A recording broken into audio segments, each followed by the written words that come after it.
children do have the ability to be rational, as in they can hear things that cause them to change their mind. Oh, you don't have kids, you know. How could you say anything about TCS? You grew up with this philosophy. Like, was it like, oh, we're negotiating all the time, we're compromising because you... No. Is TCS a moral claim or an epistemic claim? The system, the idea of reward and punishment, was it at all a part of the TCS? Not at all, no. Not even the reward, right? So there wasn't like a school at home thing, it was just life. Wow.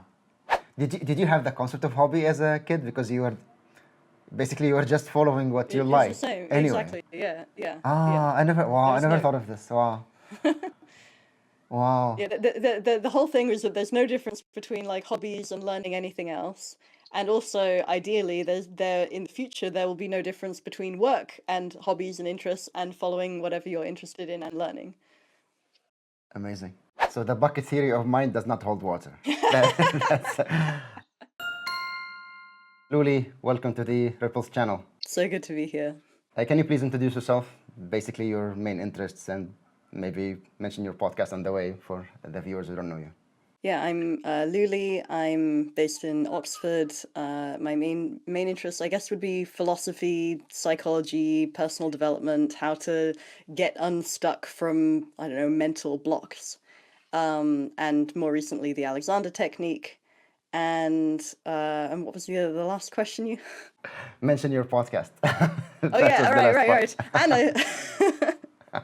And I've started a new podcast called Reason is Fun, in which so far it is entirely interviews with David Deutsch, although I expect to branch out at some point, maybe.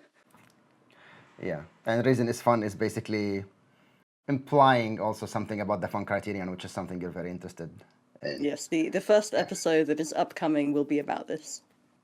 Awesome. And I also, when I interviewed Deutsch, I was trying to expand on your first interview with him about the Fun Criterion. Yeah, your interview with David Deutsch is one of my favorite interviews with David Deutsch that exists. Like, I thought it was so great, and like you got him to talk about the Fun Criterion, and it was a lot of fun. Thank you so much. So for those who are coming maybe from your side of the internet, my name is Jabber. I'm from Syria. I run this channel, Ripples, which I'm usually speaking in Arabic here about epistemology and psychology, or science and philosophy in general. Today, I would like to talk to you about taking children seriously. I mean, obviously, we have quite a few interests in common. We can talk about many of them, but today I want us to focus on this. You were raised with a philosophy that is quite unique, called taking children seriously. I have talked about it before on the channel. I made a 30-minute episode basically about the philosophy. And while, of course, in the comments, some people agree totally, or at least partially, clearly, some people just can believe that an alien can be walking among us, but not a person like you. Like, to them, it's impossible to raise a child without coercion as a tool always at hand. They simply think a child cannot survive to grow up, to become something like a healthy, functioning adult, without being forced somehow to do things, like some basic things, whatever these are. And so I would like us to talk about this, but maybe I should introduce some basic tenets or principles of critical rationalism, just for everyone to be on the same page as us, because we might use some terms from critical rationalism, which is like Popperian epistemology and Deutschian epistemology. I've written some things here. Knowledge creation starts with a problem, two ideas that seem to be at odds with each other somehow. Problem solving happens through creativity, which is an evolutionary process that is basically a never-ending cycle of conjecturing an idea to hopefully resolve that contradiction, and refutations or criticism of this idea. And like this keeps going till one seems to stand against the available criticism, and we adopt it tentatively. This process is not infallible, so I mean, actually by definition it's fallible. So even a good theory that stands in the face of criticism now, it's not the final one, it's not the final word about the problem we're trying to solve. We can always be wrong somehow and not know yet how. So no source of knowledge is infallible, and thus there is no authority in knowledge, and an idea is judged by its content, not by its source. That's fantastic, Are we good? Okay. Couldn't have done it better myself. Great. I would like us to start by talking about coercion. It's something you focus on quite a bit. I think I've never seen somebody speak about coercion in at the depth on which you do on Twitter. So can you please talk a little bit about coercion? we'll mention a meme you shared recently, maybe a bit later. Yeah, so coercion comes from, like, the reason that I think coercion is important is all about what works for rational thinking. Like, what is a rational way of treating ideas? And so there's one way of thinking about things where, all you need to do is find the right answers and then tell people the right answers and make people do the right thing. And this is authoritarianism. And the reason that that's problematic is, I mean, quite aside from the whole like human rights angle, the reason that it's problematic is that it is judging ideas by the source instead of by their merits. And so what you want to do is find a way of judging ideas by the content of the ideas instead of by some arbitrary thing. And so I kind of think of coercion as basically the same as the same as epistemological authoritarianism. So non-coercion is when it's, so instead of using force to make sure the right thing happens, it's almost like a critical dialogue, or like it's a way of looking at everyone's ideas and not just like pushing through one thing. And so non-coercion is judging ideas like by their content instead of by source. What was Popper's quote? Something like, a rationalist is someone who prefers to lose an argument over having his way through force, or something like that. I'll put it on screen. But it seems to be around those lines also, like always preferring basically the ideas criticizing each other and interacting with each other rather than using force for my idea to pass, to win. Yeah, there's a very nice William Godwin quote that is quite similar to that, where it's something like I think even is talking about parents and children. I could be wrong about that, but he says something like he uses force because he thinks that his argument is strong, whereas actually he uses force because his argument is weak. Perfectly put, and very apt to our discussion. I'll ask you about this meme. I don't know if you remember, you posted it a couple of days ago. So you say coercion is sometimes you have to make yourself do stuff you don't want to. And no coercion, problems are soluble. All internal coercion is unnecessary and avoidable. Don't force yourself to do stuff. Use reason instead. And then you say less coercion. Avoiding all coercion is non-trivial. Removing explicit sources of coercion, like going to work, can leave you ruled by hidden inexplicit hang-ups. You may end up more stuck than before. Do minimize coercion, but sometimes all options are bad. Before we get to meta-coercion, can you explain a little bit more, like the difference between less coercion and no coercion? Yeah, so the context of this is that a lot of people, when they come to this non-coercive view, and especially when it comes to yourself, like you want to be non-coercive with yourself, you don't want to force yourself to do stuff that you don't want to do or part of you doesn't want to do.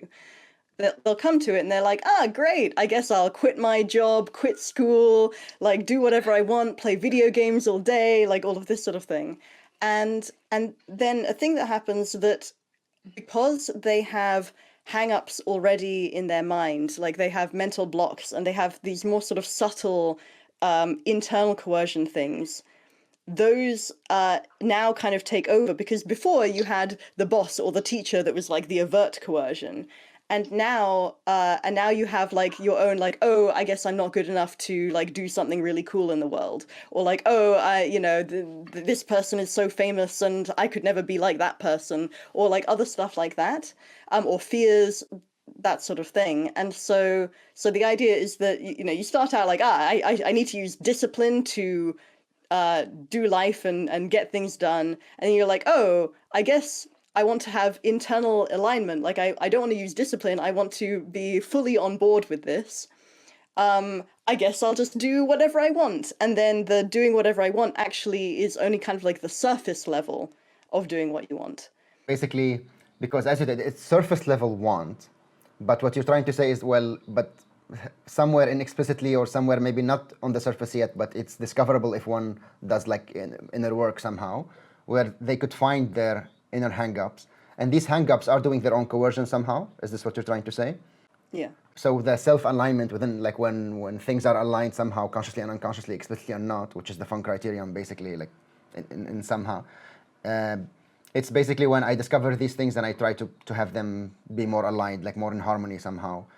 I guess you have different terms from different places to express these things. When you get rid of the explicit coercion, like the boss or the teacher, you're still left with the internalized like words from, you know, your parents, your boss, your teacher, that sort of thing. Like they're still there as the inner critic or as whatever. So then with the last one, it's moving towards what are processes of like dealing with institutions or like decision making or whatever that generally over time will lead to the non-coercive thing.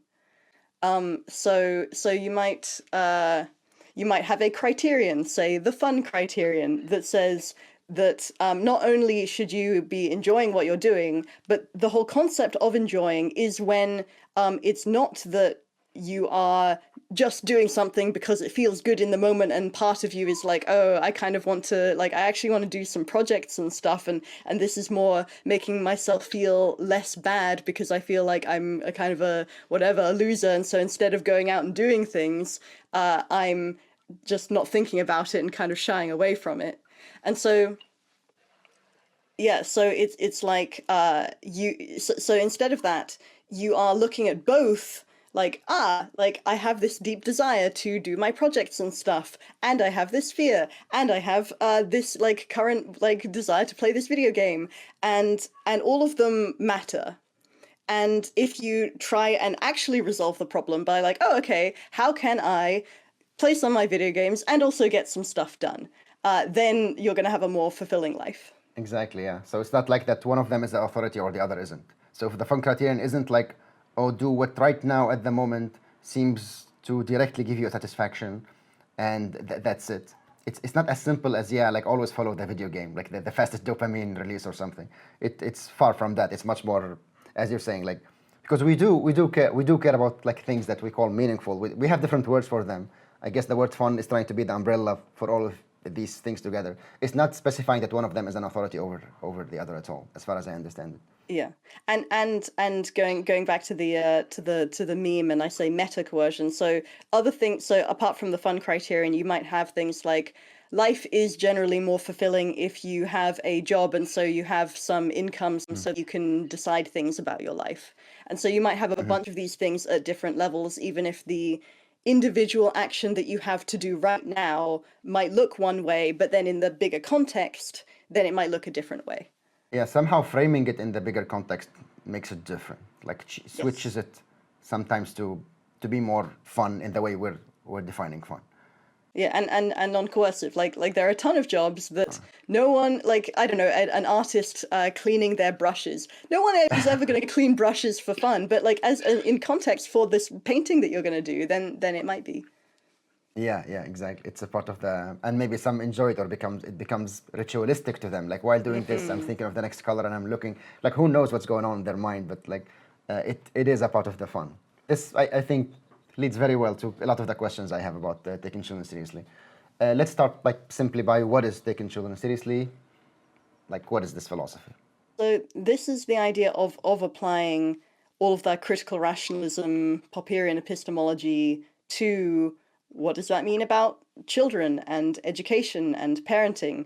Probably school is not a good idea. Like probably like forcing people to all learn the same thing. Like, that doesn't really sound like following my problems. Yeah. So the basic idea is that children are people. They have the universal explainer thing that David Deutsch talks about, and they are entitled to the same rights and respects as adults, and specifically that education isn't about children's minds being like buckets in which you pour knowledge, like the bucket theory of the mind, which Karl Popper talked about, but rather just like adults, like if you're following your interests, you are going to learn faster and you're going to learn better, and that's actually how learning works. And so the whole idea is this non-coercion applied to parenting and education. Awesome. Although we covered this point before, but it's worth repeating, is taking children seriously basically spoil the kid and always say yes to them? I think taking children seriously doesn't really have the concept of spoiling. You want things for reasons. Sometimes you can be mistaken. Like sometimes you can have an inaccurate model of the world such that you think that you want something, but actually if you just found out this other thing, then you wouldn't want that anymore. Like if you gave me a bowl of soup and I'm like, cool, I'd like to drink this soup, and then you said, actually it's poison, I'm like, no, thank you. Yeah. And so part of this is that children do have the ability to be rational, as in that they can hear things that cause them to change their mind. And like a lot of people think that children are inherently irrational because they do things that like don't make any sense and are illogical and whatever. But it's much more about the fact that children just lack all of the information that you have and that adults have in general. And so sometimes we talk about how all bad parenting theories can be boiled down to they are so gullible they won't believe a word I say. Okay. So it's like children will take in anything and they'll believe whoever says that except the parent. And so clearly they have some kind of critical faculties going on. And so part of this is like it's not that they inherently don't know better, it's that they currently don't know better and you can present to them better ideas. And sometimes you will be in error. Like sometimes you won't know all of the things that they know about their own lives. Yeah, I find it. I mentioned that in the episode also, like about this gullible, like they're very gullible, and if they see something on TV, they'll do it right away, and if like they see something on social media, they'll try to copy it, and they will absorb it completely and quickly and uncritically, and at the same time, they're like, oh, they don't listen. This is a common complaint. They don't listen to me, and so, well, it's either contradictory and it's a wrong claim, like just at face value because they're contradicting, or if it's true, that means the parent's position as an authority created a reaction in the child that now they just want to react to it. They just want to. So, like, none of these is a good defense of the traditional ways, of the coercive ways of parenting, basically. Like, no matter which explanation is the right one for this phenomenon they're trying to explain. So basically, it's not about saying yes to them all the time or no to them all the time, or it doesn't matter what. Like, who is saying what? It matters. Like the content matters, and you basically give arguments about the content itself regarding their desires. That's what you're saying. Yeah, yeah. Is it just compromising or negotiating with the kids? So, like, you grew up with this philosophy. Like, was it like, oh, we're negotiating all the time, or we're compromising because you want, or you're No, it's against compromise, like per se. So the idea is that whenever there is a conflict. The rational way of resolving a conflict isn't, oh, I guess we both kind of give a little and neither of us really gets what we want. Instead, it is, let's find an actual solution where we are both happy. And that an actual solution where we're both fully happy and fully satisfied with the answer exists.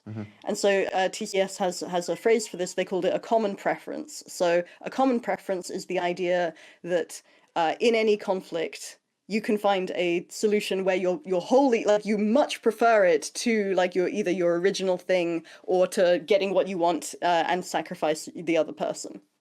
So it's anti-compromise and anti-sacrifice. Yes, basically, yeah. to make it and it's all problems are soluble as well. Exactly. It's one of the principles of our epistemology is that like problems are soluble. Yeah. Unless the laws of physics don't allow it. Right. So we can find a solution. Well, some people I think here would say, this is a common thing I heard, a common complaint about TCS is that, well, you say that, but creativity takes time, and like maybe there are many situations where time is a factor. How do you like so we don't have time to give the rational arguments where, like, I don't know, I have 3 minutes or something, so this is where I apply coercion and I just take the kid to do what I know is right for them. So one thing is, why is it always defaulted to the parent gets their way when there's a time thing. Another thing is, yeah, sometimes we won't come up with an answer in time. Like sometimes we fail to solve problems. Like right now, all of us will die. Like we have not solved the aging problem. We don't know how to live forever. We have a time limit. That's a fact about the world right now. Mm-hmm. And the third thing is that it's the idea that a problem is a solution is possible itself is quite a, I don't know, like a motivating thing, like a encouraging thing. Like, because if you think like, okay, it works by like children are inherently irrational, so we need to like force them into the car and force them to do this, and now they're crying, and now we've got this fighting and everything.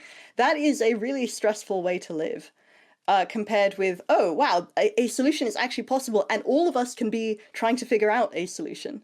And when you say all of us, it means, yeah, the kids and the like parents or whatever, they're all using their creativity to understand the problem better and to come up with a solution, regardless who comes up with it. Is it a good solution or not? That's what matters. Yeah, in a conflict between two people, if they are fighting each other, they are using their creativity against the other person's creativity. Whereas if you can like both like project your creativity towards the same goal, then it's more likely that you're going to find an answer. Exactly. The more creative minds, the better. You sort of maybe touched on this a bit earlier, but I'll ask it explicitly also. Is TCS a moral claim or an epistemic claim? Ooh, good question. I think both. Yeah, so part of it is the idea that why do we treat children in such a different way from anyone else? So like right now we kind of treat children like we used to treat slaves or like other discriminated minorities, and so the question that we ask is, okay, why would you treat your child in this way that would be completely abhorrent if you treated your spouse? Yeah. So from that regard, it seems moral, but at the same time, it's epistemic because there is a claim there that actually the better learning happens without coercion, right? Like there is that claim inherent in it somehow. Yes. Maybe it's close. Because if you're using coercion, you can't look at all of the different ideas because you are forced to this particular one, and so that's not going to be very effective for learning. It's not very conducive for creativity. Yeah. Right. Yeah, and of course there's the epistemological claim that, well, the claim in general that kids are universal explainers. They're capable of rational thinking somehow, and so that's another claim also it's based on. And together they amount to a moral claim of some sort that, well, because they are like that, of course, they should be treated, they should be taken seriously. They shouldn't be coerced. Yeah. What is taking children seriously maximizing for, and what is it minimizing? Ooh, maximize. I don't usually think in terms of maximizing and minimize. Why not? Why don't you usually think in those terms? I usually think in terms of that kind of applied to a particular problem. So like anything that I think I'm maximizing for being true and being like consistent with other things that I think are also true, and solving problems. So I could say TCS is about maximizing solving problems, and in a very real sense, like that's actually all that it's about. I mean, the thing I care about in TCS is that we see so many people grow up and become kind of shriveled versions of themselves in the sense of they just go through work and they just do what they have to and they keep their head down, and they don't do anything like really cool. Like they don't like discover new things, they don't follow their own interests, they're not even that happy. And I'm like, what's going on? Why do we only have like a couple of Elon Musks and David Deutsches in the world? Why can't we have everyone have that kind of like happiness and progress and everything? And or at least like, you know, even just being happy but not doing anything with your life, but at least that. Yeah. We don't even succeed at that. So yeah, so the thing that I care about in TCS is what are we doing to children that causes them to grow up and then lose all of that. Because children are like naturally super creative and their emotions move really freely and they are doing all of this thing and they're learning really quickly, and then something happens as they get older and they stop. And so what is causing them to stop? And I think something like TCS, I don't know if TCS is the final thing, but allowing them to keep following their interests, to not coerce them and cause them to be like, oh, I guess I won't think about that thing anymore because I might be hurt. And that's beautiful. Like many people say, oh, you know, when we grow up, we lose that spark, or we lose, like they're somehow trying to get at what you're trying to say. And they've said that for like hundreds of years. You can see that in literature, and yeah, some people call it the spirit of play, and maybe we can come to it, or like, because it is that spirit of, you know, having fun with the knowledge that you have at hand, and you're just being creative around it, and there aren't many hang-ups. I guess there are many anti-rational memes in the mind, and I guess this is what you're hinting at. Like somehow along the way there are so many hang-ups here and there. Like there are so many ideas that get internalized in a person's mind that, look, don't play around with ideas. Just follow somehow, force yourself somehow, and don't use your creativity to its full potential. And I guess that's what you say. You wish TCS would be a part of the answer to, not like to minimizing somehow. Yeah. I see. And basically that has implanting these anti-rational memes, these hang-ups, so of course unintentionally most likely, is the coercion we're talking about. Like coercion is the thing that's causing these things. So it's somehow maximizing for, if it has to be the opposite of what it's minimizing, it's somehow maximizing for fun or creativity or something of the sort, or learning, I don't know. Progress. Progress. This is what I was thinking when you were mentioning adults. I'm like, because of course this is like solvable even at any age, regardless of the age. I mean, the earlier the better. But yeah, I think like pessimism is basically that one of the main hang-ups that we have somehow, because it's a type of pessimism to believe that you cannot solve your problem. By the way, you said something in passing that might be worth just emphasizing, that coercion is the thing that causes people to get hang-ups, to like basically cause them to be debilitated later in life. And all it is coercion. And so it's this one thing, we know what it is. Cool, like why can't we just solve it tomorrow? And so I think that's like the question. Awesome. Is TCS too perfectionist, too idealistic? Maybe elaborate what you mean by perfectionist and idealistic. I feel some people get the wrong idea, and this I try to address that in my episode also about it, because some people get the idea that, oh, of course sometimes I'm gonna make mistakes, but I feel I want to take my children seriously. I'm not a perfect being. Sometimes I'm not gonna be creative, so I'm not gonna find the right solution. And I guess they're implying that they will use coercion occasionally, at least, even if they're really not trying to. And they're like, you come and you shame us because you tell us that you seriously should do this, and it's a moral claim and something like that. Yeah, I mean, I think it's important to not be coercive, including to yourself, like including if you hear some shoulds from some like random woman on the internet. Exactly, yeah.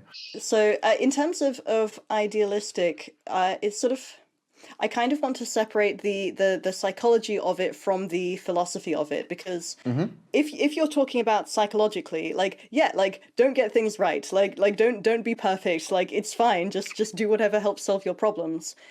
If we're talking about a philosophy that we want to make consistent, then we want to have like a whole set of things, and like what is the ideal case and so on, and then how to become the ideal parent is maybe a very different question.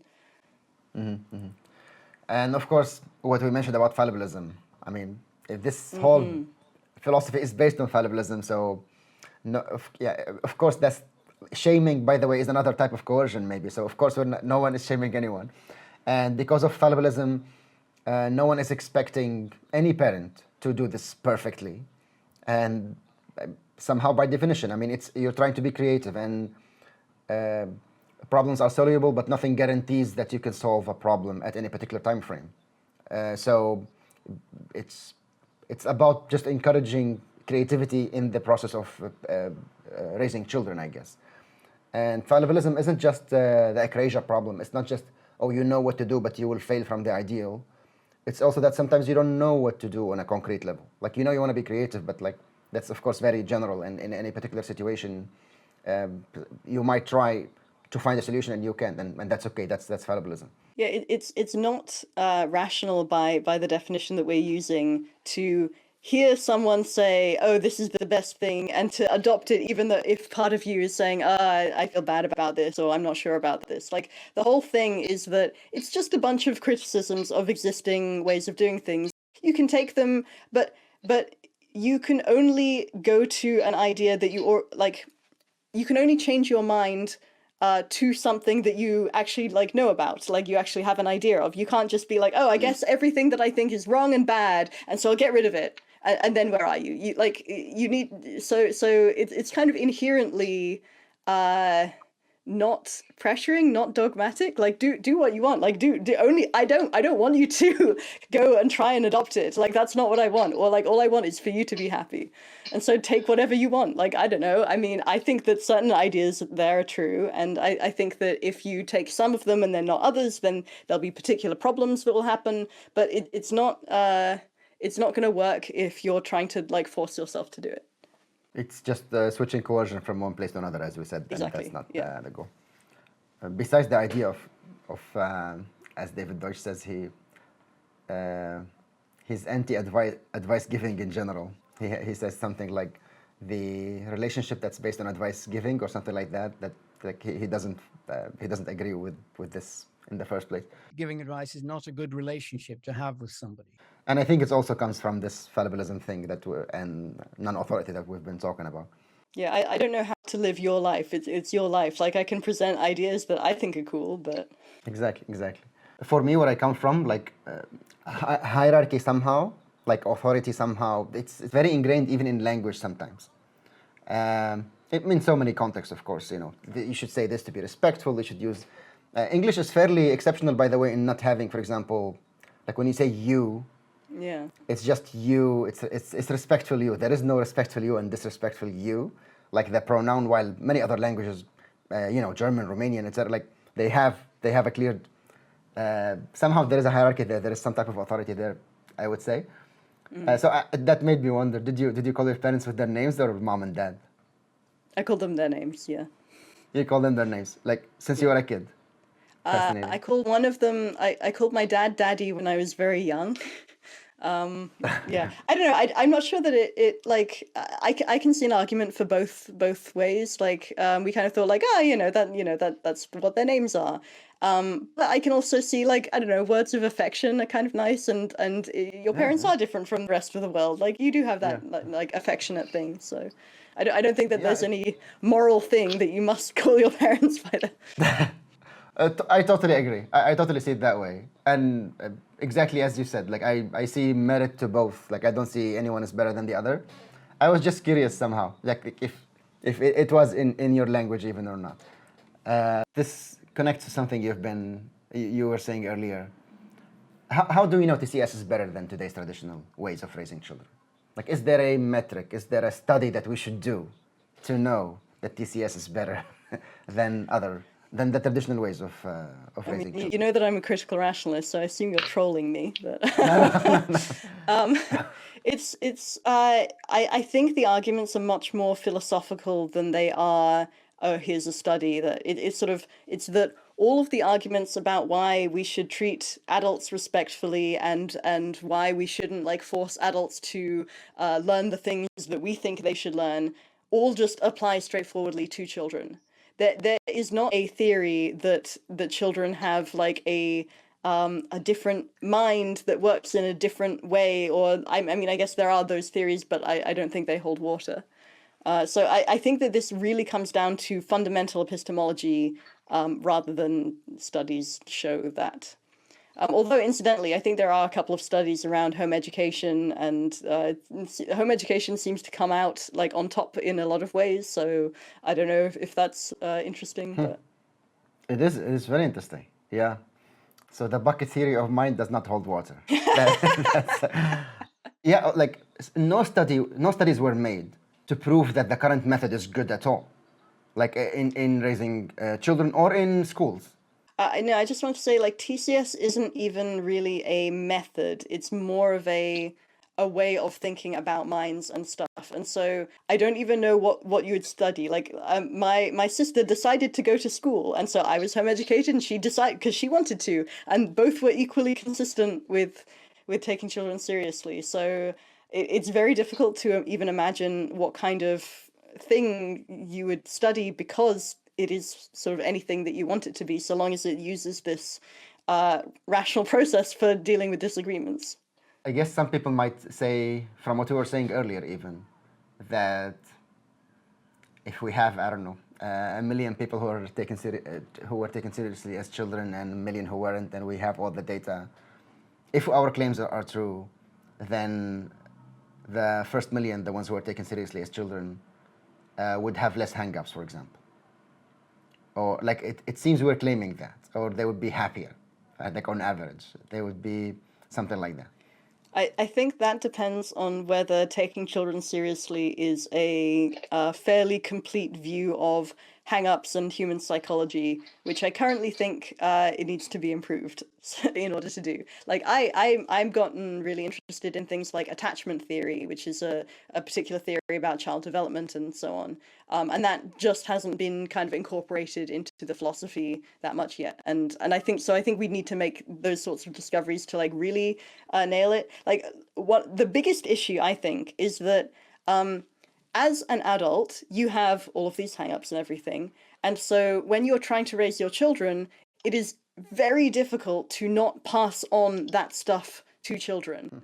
And so even if you are trying to be completely non-coercive, like, completely, giving them and you're rich and like, imagine the best case scenario, your hang-ups will still affect them. And so I think we need to figure out adult psychology before the Taking Children Seriously project, as I imagine it, which is, by the way, different from how other people imagine it, but how I imagine it will work. Fascinating. But also, I want also to add another argument for that question that I raised earlier about like how do you compare, or do you need a study to show this is better? I didn't need a study to arrive at the conclusion that hitting children is bad. And I bet nobody, like, I think most people who agree with me that hitting children is bad never even bother to check if there are studies about this, and would never even care about the details of the study. Like if they read the title, they're like, yeah, makes sense, and they will like, because it's a philosophical argument from the beginning, and of course there are many implicit other reasons for why it makes sense to us, and not just on the moral level. But what I'm saying is, I think that questions comes, like when they ask for a study to prove, they're not being consistent. I just want to point that out. It's also asking for an authority. So.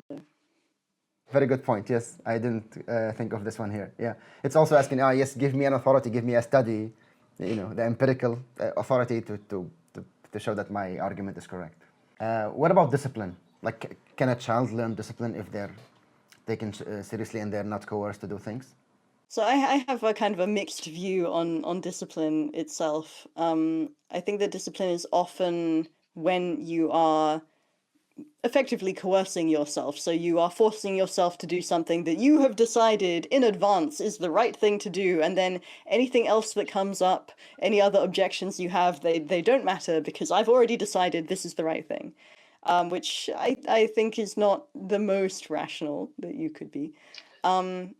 There's a different type of discipline that I think is cool, which is something more like, we're going to do this really difficult thing, and whatever challenges come up and it feels uncomfortable, and yet I'm still going to persevere. And that I think like children have that like crazy. Like they're much better at adults than that quite often. Like they will keep doing their thing, like, as long as they're interested in it and as long as people don't interrupt them until, so I think for the good type of discipline, children already have it, and for the most part. And then for the other, I think it's a bad thing to learn. And if you learn how to do discipline, then you're in a worse state of affairs than before you did that. So it's basically the traditional discipline is mostly like somehow coercion. It's another type of self-coercion. Maybe because people are so accustomed to it as adults, they say, well, the sooner you learn it, the better. I also disagree that you can teach it to a child. Like if you come from an authority position and you're telling the child, you have to do this, you have to clean your room, you have to do whatever, and then the moment they have their autonomy, they might disagree with something. So they like their room like to be disorderly, they leave it disorderly. There is no authority anymore to follow, so they do what they like anyway.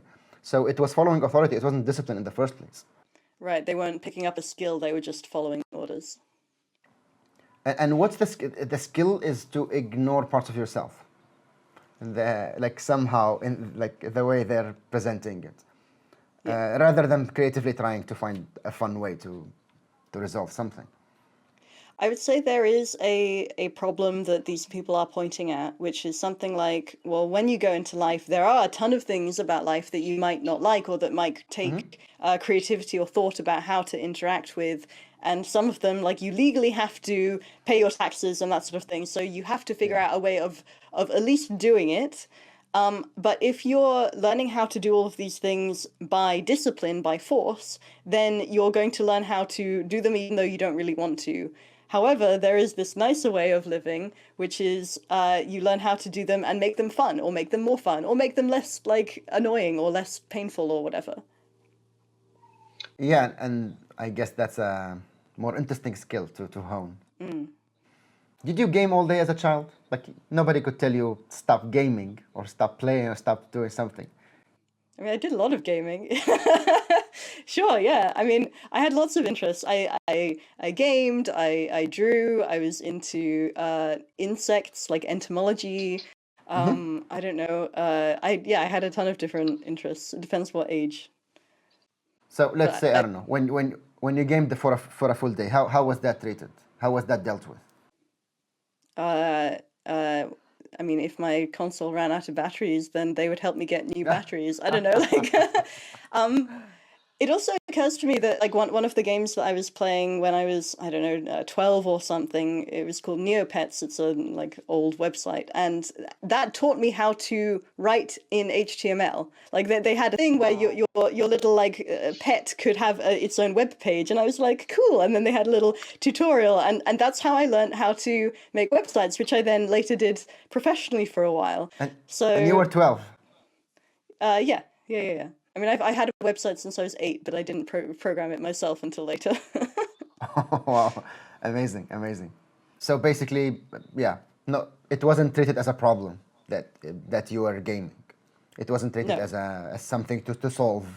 I mean, other than how do we get Lulie more games given they're expensive? I don't know. That was the problem. That was something interesting to solve, rather. Okay, fascinating. Did you refuse?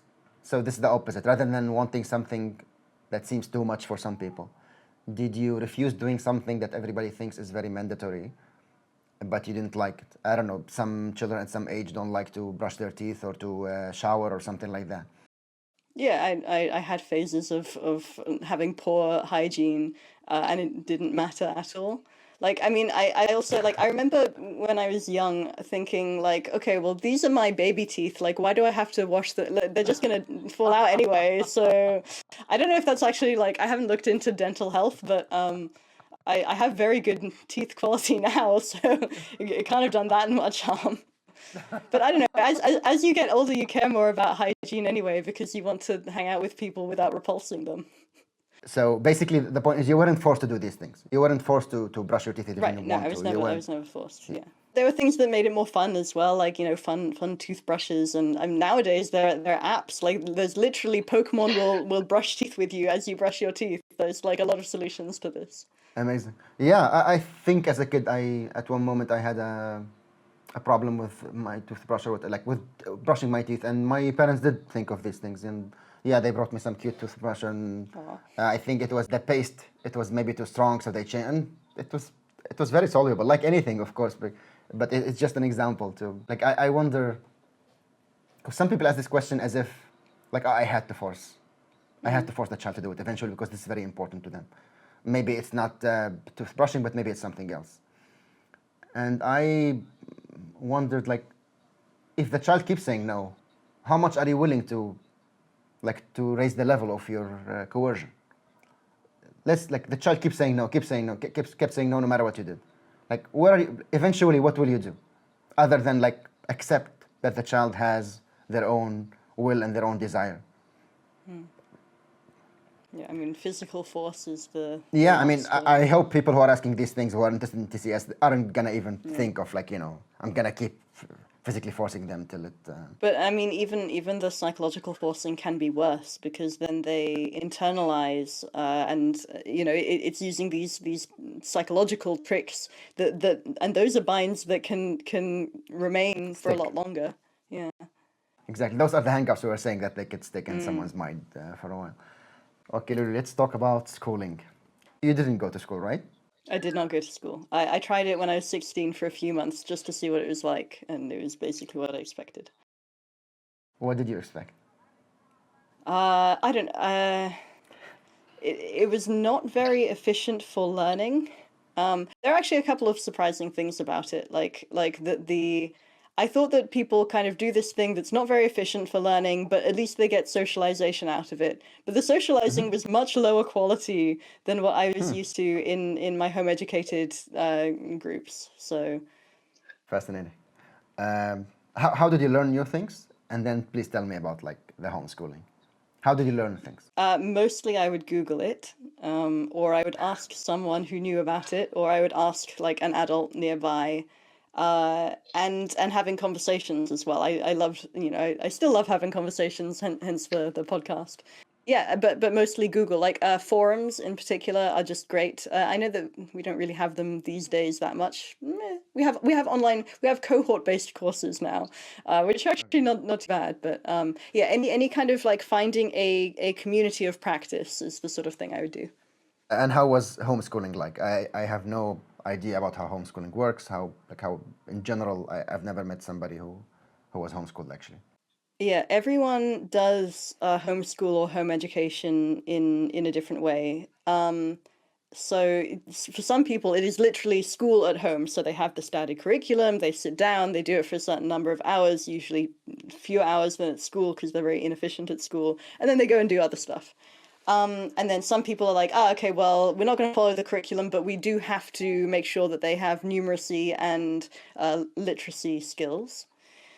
And but in taking children seriously, it is far on the just do anything that you want scale. And so I just followed my own interests. So when I was a child was almost exactly the same as today. Like I learnt in the same way. I would just kind of like, well, nowadays I would ask Chat GPT, but before it was just Ask Jeeves or something, which is an old version, not version of Google, but equivalent of Google. So there wasn't like a school at home thing. It was just life. Wow, amazing. So just life, you have an interest, you follow it. Different through conversations, through people you know, through the internet. Yeah, sometimes I would go to meetups or conferences. Like I remember I went to this bug convention because I was like between ages like 7 and 12. I was really interested in insects, and so we went to that, and I got these little magazines about bugs and that kind of thing. Amazing.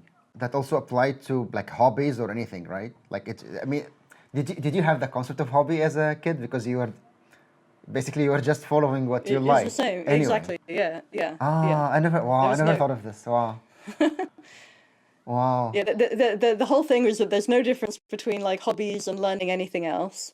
And also, ideally, there in the future there will be no difference between work and hobbies and interests and following whatever you're interested in and learning. Amazing. I want to talk a little bit about socialization. Before I changed my mind about TCS, basically before I heard of TCS and changed my mind about schools and stuff, I used to defend schools not for the material. I already agreed that whatever you learn in school, you will not remember most of the things unless you care about them somehow, unless you found them interesting somehow.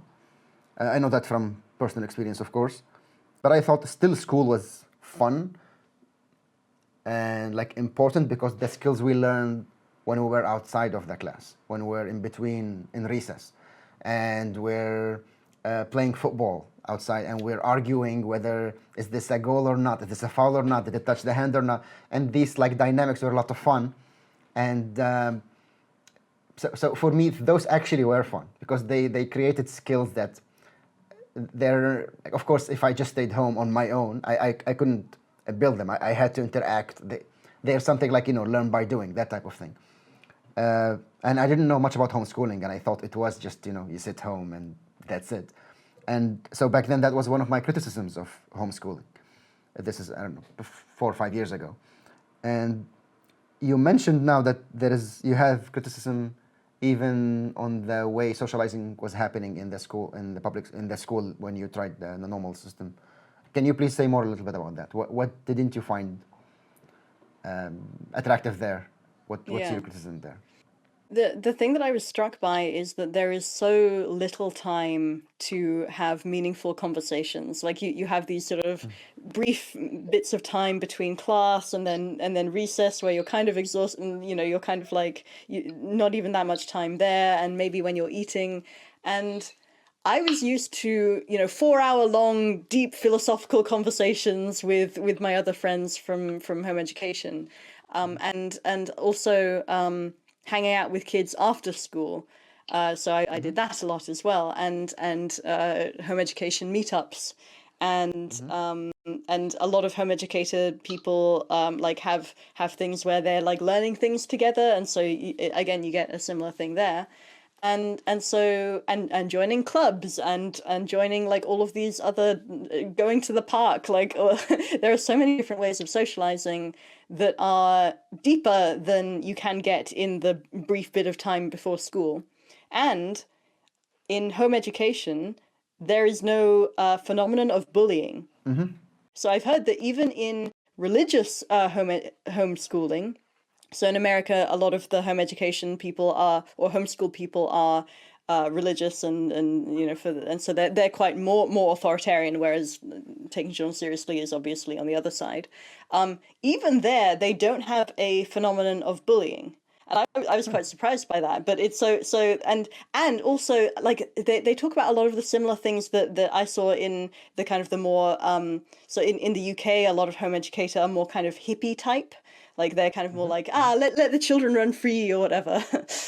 But they both have things like no bullying, that you learn way faster, that you have like more sort of sophisticated interactions with people. Like it's not under this sort of like limits and context of like you're kind of here but you don't really want to be, like, and so you have more kind of like both sides sort of notice that school kids and even university age kids like seem younger in comparison to the home education or homeschool equivalent. It's now the first thing that came to my mind here. I could be wrong, but the fact that a person is given responsibility, which just means the freedom to be who they are, rather than feeling that there is an authority over me, but this authority is also taking a lot of my responsibility. I feel this is when somebody feels like an adult internally, and even maybe to the external world somehow. It's that they solve their problems themselves. They're used to it. It's just the normal thing to do. Agency, yes, autonomy, agency, something like that. Yeah. Can you talk a little bit more? How was home education? Like you say, you have home education friends or groups, or so the day to day. How was it? Like how did you meet them? How often was it? How something like that? Because we all have a very clear like image of how day to day is for any child who goes to school every day. But we don't know, like I can't even, it's hard to imagine how normal life was for you as a kid. Yeah. I mean, so my life was weird. Like even for a home educator, my life was a bit weird. So, but that said, so we had I remember we had Monday ice skating, and so every Monday, like all of the home educated kids would like come together because we lived in London at that time. And then I think we had a couple of other meetups each week, and we would just kind of go and hang out. And so that was in the UK, but I also lived in Canada for a lot of the summers. And so there, I would just hang out with kids after school, basically, because like in Canada, in the neighborhood that I was in, you could just like go out on the street and like hang out with like random people and go to the park. And I think in the area in London that we lived, like that was a little bit more dangerous, and so I wouldn't do that so much there. Instead, we would like travel. So yeah, so just hang out with school kids after school, hang out with home educated kids, like, whenever, and there were regular things like that. Nice. Did it ever feel like pressure to go to any camp, any, you know what I mean? Yeah, not for me. Not for No, you. yeah, I'm sure that because like not everyone is taking children seriously philosophy. Some home educated kids are like that because they are being hot housed, which is where like the parents put a lot of pressure on them to do to uh, go to college young, or whatever it is. But most of the people I knew were like fairly chill. Oh, and online, and I would chat with people like once I learned to read and write, then I kept a lot of friendships online. Yeah, let's talk about this. I think you mentioned in one of your previous interviews that one of these things, reading or writing or something, like because in the UK you were allowed to be homeschooled, but at a certain age you will be tested by the government that you're learning. Yeah, it wasn't a certain age. It was that basically if the local education authorities thought that you were behind, so if like someone reported you, or like they somehow discovered you or something, and they thought you were behind, then they would come to your house and say, hey, you need to do this, and Okay. we're gonna, and there are different ways of handling it. I think again, when I was growing up, you didn't actually have to let them in, but they could make life difficult for you, and they do give threats and so on. And so the only thing that I was forced to learn was to read at age 7 or so. And then I just like, but I just refused to read for a while, like even though I could do it just to pass the stupid LEA test or whatever. Yeah, I preferred not to, and it wasn't until my interest developed for my own reasons that I then was like, okay, like actually this is not so bad. Interesting. So basically, that was one of the few times where you were like coerced, like forced to do something. It was the reading thing. Yeah, yeah. Can you say a little bit more, like how did it feel? So basically, it felt so weird and alien to you that you decided, like, I'm not gonna read after this, like, Well, it was more like, or I how? mean, it was more like I continued to do the types of things that I did Ah, before okay, that. So okay. instead of like reading I'd be playing a Nintendo 64, and instead of reading the text, then I would still want an adult or like my parents to read out the text, because I liked hearing it read out. So I see, I see. it'd be, yeah, that kind of thing. I see. Around my mid-teen years, like for me, that shift happened, like basically from my family treating me as some sort of like I'm under their care or authority to becoming a friend. It was that process. That's where it was starting. It was sort of after me sort of rebelling on them, and I was still like sort of rebelling on them till we reached that very good place where we became friends. And I claimed, I think, in the episode I made about TCS, that if a child has been raised in like the TCS philosophy, they wouldn't have the need to rebel at all. Is that true? Does that hold for you? Yeah, I think so. Like, I mean, you only rebel if there is something to rebel against. But if you were always given freedom, then like, what am I gonna rebel against? Like, oh, I'm gonna go and be coercive. Like, I don't, nah. I'm gonna go force them to force me to do something. Fascinating. I'm glad that confirms my hypothesis, I guess, my understanding of it. You said your sister grew up, you said your sister went to school. Yeah, at some point she decided to go to school, I think when she was a teenager. And like, did she stick with it, or? Yeah, and she now speaks multiple languages. She's very successful. So She stuck with it. She didn't like, she liked it. yes, yeah, she liked Okay. it. Yeah, yeah. And not just with her, with any, was it easy to relate to people who went to school? Like as a kid? I think so. Yeah, because I mean, I always hung out with both school kids and home educated kids. Yeah, like the only thing I can think of, so a lot of home educated kids are a bit weird because, like, I mean, you know, they're doing this weird thing. But I found that the ones that were sort of the most sort of notably a bit weird were the ones who didn't watch TV. And so, like, maybe they were like missing a bit of like the pop culture sort of thing. That's the only thing I can think of. Like, mostly they're just like people like anyone else. So they didn't watch TV because they didn't want to?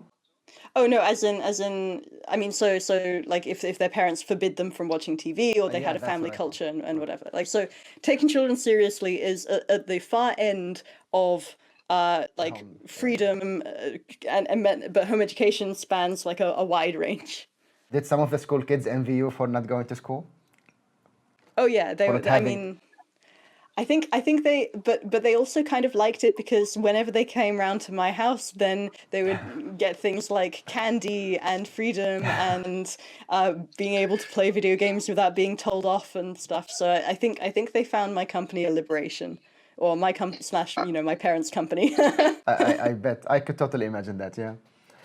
Has the system, the idea of reward and punishment, was it at all a part of the TCS? Not at all, no. Not even the reward, right? Yeah, right. Not even the reward. Like even to the I think when I was growing up, my parents were like not even sure if they should say oh, I'm proud of you, and like now they say it all the time, and I was like, yeah, this feels great. But because they were so worried that it might turn into a reward. So and I think like the thing is, a lot of the phrases in conventional parenting, like you could think, oh no, is this like a coercive thing, or is this an affection thing, or is this okay? Like there's quite often, like even the word should, like there should is in like, what's a good thing to do, and there should is in, you should to do this. And so it really sort of depends on how you're thinking about it when you use these words. Yeah, it's not just the word, it's the context, it's the vibe of the word. Yeah, exactly.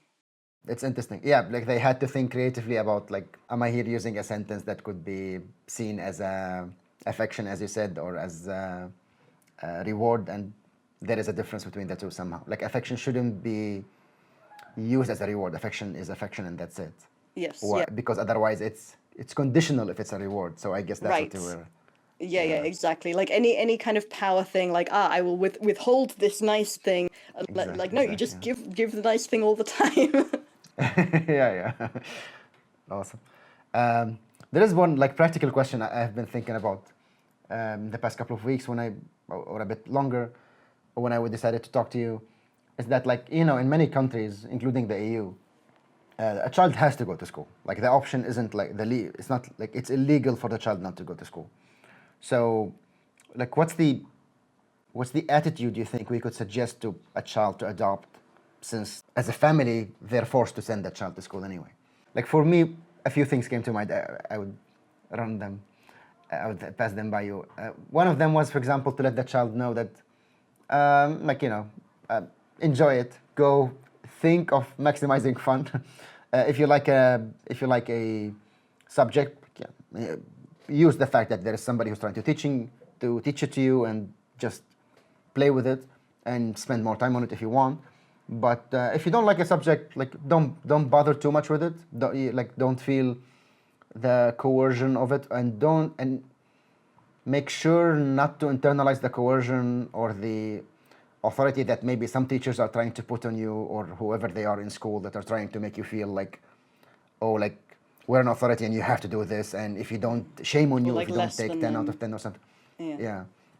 Those things came to mind. I don't know if something else comes to your mind. Yeah, well, the first thing that comes to my mind is that there is a type of school that is trying to be more free. So free schools, and Montessori is sort of like also in this direction. It's not as free as some free schools, but so that might be an option. And then if that is not an option, yeah, very interesting question.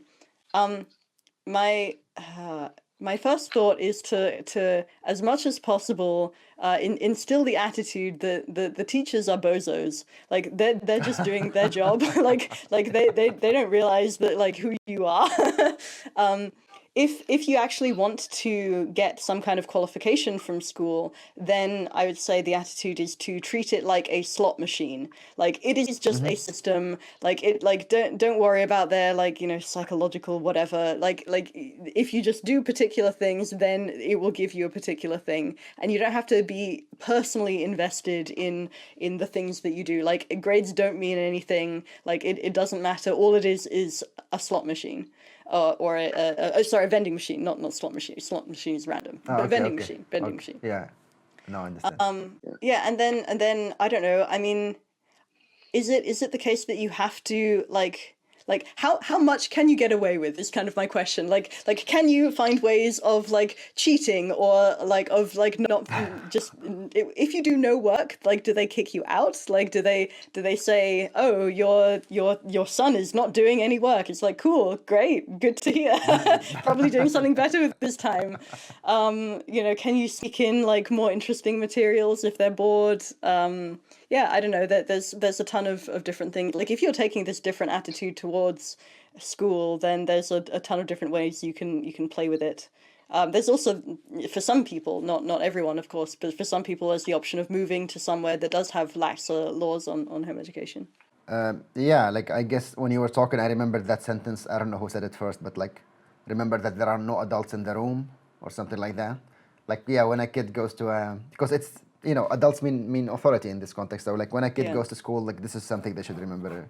Like there are no adults in the room. Just keep that in mind. Yeah, and the teachers are there to serve you. Like you are not supposed to serve the teachers. Like if you have questions about a subject, it is their job to answer those questions.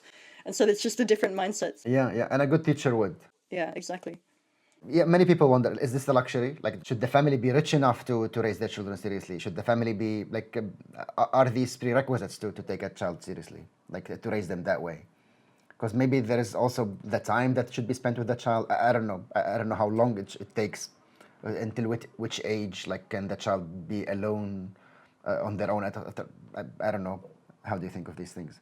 This goes back to what I said about taking children seriously not being a methodology, but rather a way of thinking about the institutions between yourself and your child. And so it's more like wherever you're starting from, like no matter how bad your situation is, there are things that you can improve that are more in the direction of this sort of taking children seriously thing. Now, you know, taking children seriously usually speaks in terms of a, like, you know, middle class, like Western, like kind of like, it kind of has a bunch of assumptions when we're talking about it online, just because that's what we know. But you could do it like anywhere. It's sort of like if you live in a dictatorship, are you not entitled to the same rights? And well, you know, there are laws that are preventing you from doing what you want, but you can still in your own mind do things that you want to do, and you can move more towards being free. What would make TCS wrong? Like what discovery or in any level would make us say like, oh well, turns out we can't take children seriously. Something like that. Imagine another universe with different laws of physics somehow, where TCS is wrong. How would it look like? How would it be like? My first thought was if there isn't a universality of the human mind, or if it is more like biological based, or if there are different like granular intelligences. But so that was my first thought. But then I remember when in America, when the slaves were freed, they still thought that black people's minds were deficient in some way, and yet they still had moral arguments for letting slaves do what freeing the slaves. So it's possible that even that wouldn't really affect the bottom line there. I'm just trying to think what else. Yeah, if coercion actually worked, like if it actually worked, that I can try and do something, and I can make sure that I cut off all of the other options, and then that actually works, maybe that would have some implications. Yeah, I don't know. Do you have any thoughts on that?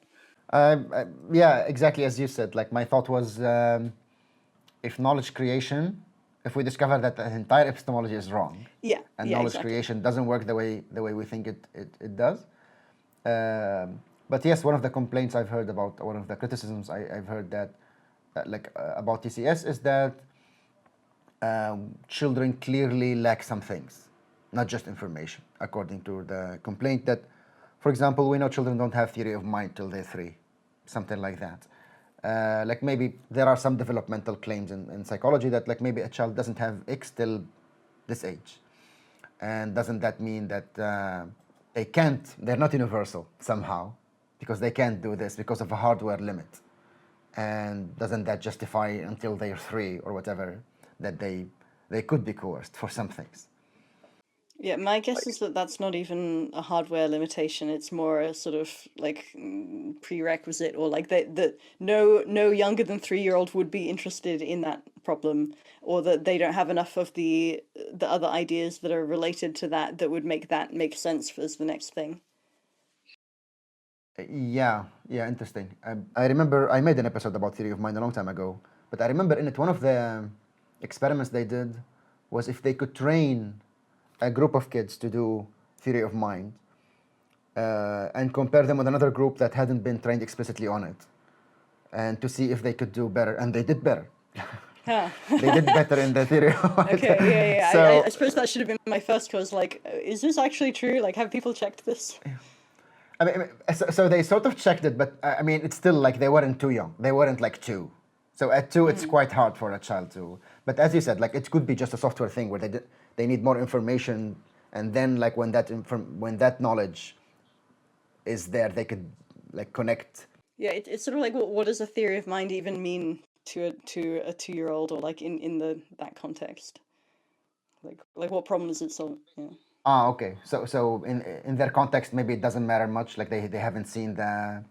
Although they do lie, they do some things that seem to imply some type of theory of mind. So a child once they learn theory of mind, they lie. Like this has also been shown in. I mean, of course they lie if they're being asked a question that seems like, oh, shame on you. If the answer is yes, so they would say no, something like that. This was also shown in some studies. So I don't know, like interesting questions, but eventually, if they're interesting details, they're fun to think about. But I still don't think it would make TCS any less viable, of course. But even though, like I would say to these people, okay, like so give me, okay, till 3, till they get theory of mind. Okay, will you take them seriously after that? Like I mean, so Right. like so do you want to course till 3 and then you take them seriously, or like what age do you want? Because like there is evidence that the prefrontal cortex that keeps growing till we're 25.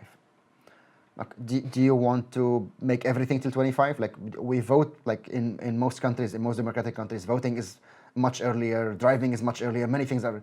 So we're not gonna wait. I have heard a YouTuber say, oh, the brain doesn't finish developing until 25, so people shouldn't like get married or have like partners until they're 25. And I'm like, okay, interesting. Yeah, it sounds quite arbitrary. Like I mean, it's explanationless like science, as sometimes Deutsch said. Like it's not even science, because they're just saying, okay, there's a hardware that keeps growing, and this hardware is somehow correlated, as far as we know from neuroscience, with like critical faculties in some regard. So let's hold on everything till it keeps till it grows. Yeah, I mean, I find many problems with that claim, because also that moment is when we start slowing down neurologically. Like this is exactly that moment. Like from 25, we start slowing down neurologically, and this is why the best gamers in the world are like early 20s, because that's where the fastest reactions are. When you need fast reactions, like the fastest reaction neurologically is like around that age. Yeah, but that could be partly a physical thing, like physical. It's a completely physical thing. It's a completely physical thing, and that's why they're the best gamers in the world, because like they have the quickest reactions, the quickest and so what if we keep slowing down after 25? So we should also not take responsibilities as much because we're slowing down. I mean, like the hardware arguments are not good arguments. That's what I'm trying to get at. I've also heard that even though in of course sport and video games there's this like decline, apparently people become better philosophers as they get older. So it is said. So so there are some things that improve. I would. Somebody once said it just linguistically, it reminded me of somebody's definition of philosophy. I forgot her name, the philosopher, but she said philosophy is the art of thinking in slow motion, or something like that. So it seemed maybe literally just similar to the slowing down of the neurons. I don't agree literally with the definition, but I find it poetically like it describes something about the state of trying to philosophize somehow. One last, I think, objection I always hear about TCS, especially when I talk about it, is like, oh, you don't have kids, you know. So like, how could you say anything about like about TCS? And I have a simple answer to this. I mean, does one need to be married to know that I don't know, spouses hitting each other is bad, is immoral? What if somebody told you after they hit their spouse, well, you're not married, you don't know. I know, I'm in this position, so I know better. That doesn't make sense to anybody, I hope. So this is not an argument. I guess they're trying to say there are inexplicit knowledge that grows with doing, which I mean, I accept, but that should be added. Like, you should add arguments to this right after saying this, but that in itself is not an argument. And again, taking children seriously is not a method. It isn't a method, it isn't a method, it isn't a method. it is a way of conceiving of what is a problem, like what are rational ways of dealing with conflict in a general way. Like, what is a mind? Like, it's that kind of question. It is not a, here's a list of things that you have to do. You have to buy your kids a TV and video games, and you have to do this, and you have to make sure they don't go to school, and like, it's not that. Okay, yeah. I think that's all the questions I have. Is there anything else that you'd like to add before we finish this conversation? No, this has been great. Thank you so much, Lulie, for your time. This was a lot of fun. I thank you a lot for your for all the knowledge you've been sharing on Twitter in general, like for a while now, but especially now. I'm very happy that you started your own podcast. It's a lot of fun, and I can't wait for the next episode about the Fun Criterion. Yeah, thank you. Where can people find you online? So they can find me on Twitter at Reason is Fun, and my new podcast, Reason is Fun. Basically, if you search Reason is Fun or my first name, like youtube.com/Lulie, you'll be able to find me there. Awesome. Thank you so much, Lulie.